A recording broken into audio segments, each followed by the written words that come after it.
शहर के कॉलेज में पढ़ने वाला अमित छुट्टियों में अपने गांव आया तो उसकी माँ बोली, मेरी सहेली चंदा आई थी। वो और उसकी बेटी रंभा तुझे बहुत याद कर रही थी। वो कह गई है कि तू जब गांव आए तो उनसे मिलने उनके गांव आ जाए, क्योंकि रंभा अब तेरे साथ रहकर अपनी पढ़ाई करेगी। यह सुनकर दूसरे दिन ही अमित अपनी माँ की सहेली चंदा से मिलने उनके गांव चला गया था।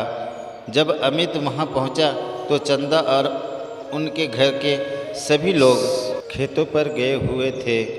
घर पर रंभा अकेली थी। अमित को देखकर वह बहुत खुश हुई थी। रंभा बेहद खूबसूरत थी।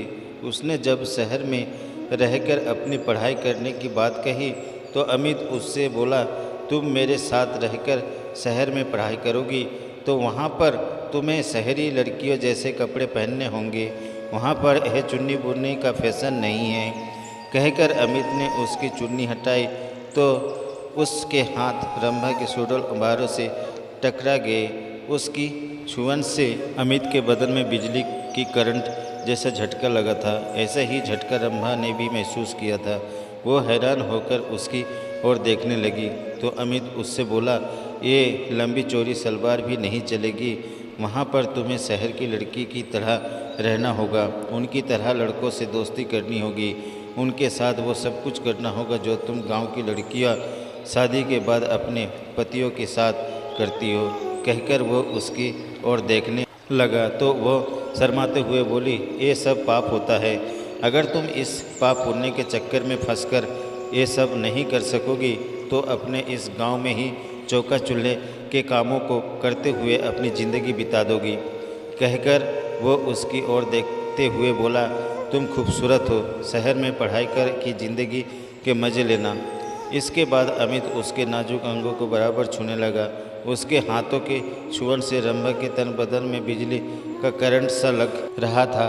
वो जोश में आने लगी थी। रंभा के माँ बाप खेतों से शाम को ही घर आते थे, इसलिए उन्हें किसी के आने का डर भी नहीं था।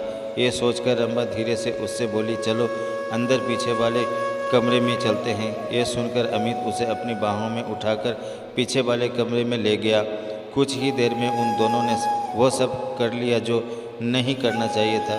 जब उन दोनों का मन भर गया तो रंभा ने उसे देसी घी का गर्मा गर्म हलवा बना कर खिलाया। हलवा खाने के बाद अमित आराम करने के लिए सोने लगा। उसे सोते हुए देखकर फिर रंभा का दिल उसके साथ सोने के लिए मचल उठा। वो उसके ऊपर लेटकर उसे चूमने लगी तो वो उससे बोला, तुम्हारा दिल दोबारा मचल उठा है क्या? तुमने मुझे प्यार का चस्का जो लगा दिया है। रंभा ने अमित के कपड़ों को उतारते हुए कहा। इस बार वो कुछ ही देर में प्यार का खेल खेल कर पस्त हो चुके थे, क्योंकि कई बार के प्यार से वे दोनों इतना थक चुके थे कि उन्हें गहरी नींद आने लगी थी। शाम को जब रंभा के माँ बाप अपने खेतों से घर लौटे तो अमित को देखकर खुश हुए। रंभा भी उसकी तारीफ करते नहीं थक रही थी। वो अपने माँ बाप से बोली, अब मैं अमित के साथ रहकर ही शहर में अपनी पढ़ाई पूरी करूँगी।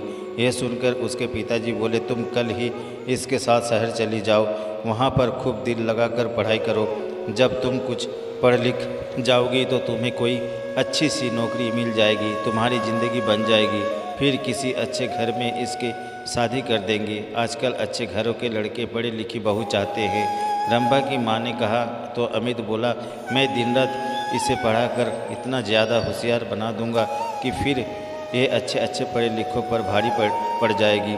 रंभा की माँ ने अमित के लिए खाने के अच्छे अच्छे पकवान बनाए। खाना खाने के बाद बातें करते हुए उन्हें जब रात के 10 बज गए तब उसके सोने का इंतज़ाम उन्होंने ऊपर के कमरे में कर दिया। जब अमित सोने के लिए कमरे में जाने लगा तो चंदा रंभा से बोली, कमरे में 2 पलंग है, तुम भी वहीं जाके सो जाना। वहाँ पर अमित से बातें करके शहर के रहन सहन और अपनी पढ़ाई लिखाई के बारे में अच्छी तरह पूछ लेना। ये सुनकर रंभा मुस्कुराते हुए बोली, जब से अमित घर पर आया है तब से मैं उससे खूब जानकारी ले चुकी हूँ। पहले मैं एकदम अनाड़ी थी, लेकिन अब मुझे इतना होशियार कर दिया है कि मैं अब सब कुछ जान चुकी हूँ कि असली ज़िंदगी क्या होती है। यह सुनकर चंदा खुशी से मुस्कुरा उठी। वे दोनों ऊपर वाले कमरे में सोने चले गए थे। कमरे में जाते ही वे दोनों एक दूसरे पर टूट पड़े।